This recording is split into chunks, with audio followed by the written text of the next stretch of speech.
good news about Jesus has come to Mark chapter 14 from verse 53 to verse 65.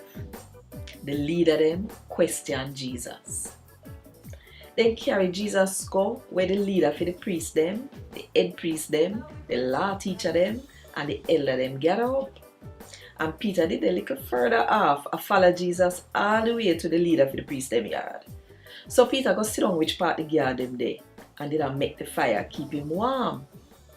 The head priest and all of the Jew leader them did try to find people to talk against Jesus so they could get to kill him, but they couldn't find none. Enough people make up story against him, but what them say never match up with what them one another say.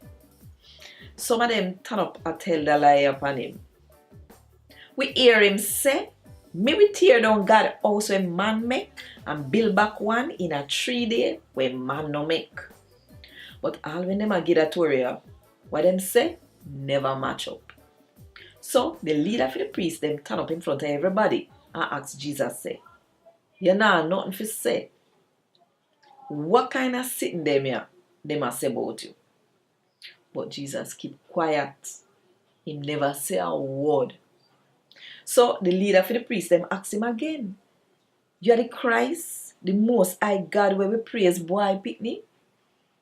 "Yeah," Jesus answer. "And when we go see the man where God pick a sit down at the right hand are the one where powerful and a come down upon cloud where come out of heaven." Then the leader for the priest them tear him clothes and say, "What we want more people for prove nothing for? We don't hear for no self or him a disrespect God. What the court say?" All of them write him off, saying guilty, and him for dead. Then some of them start pit on him. Some tie piece of cloth over him eyes so he couldn't see and start thump him up with them fists, and I said to him, say, "You say you want prophet, so tell we, who lick you?" And the soldier them, we did a guard him, beat him up too. Gad Wod Dis. Thank God.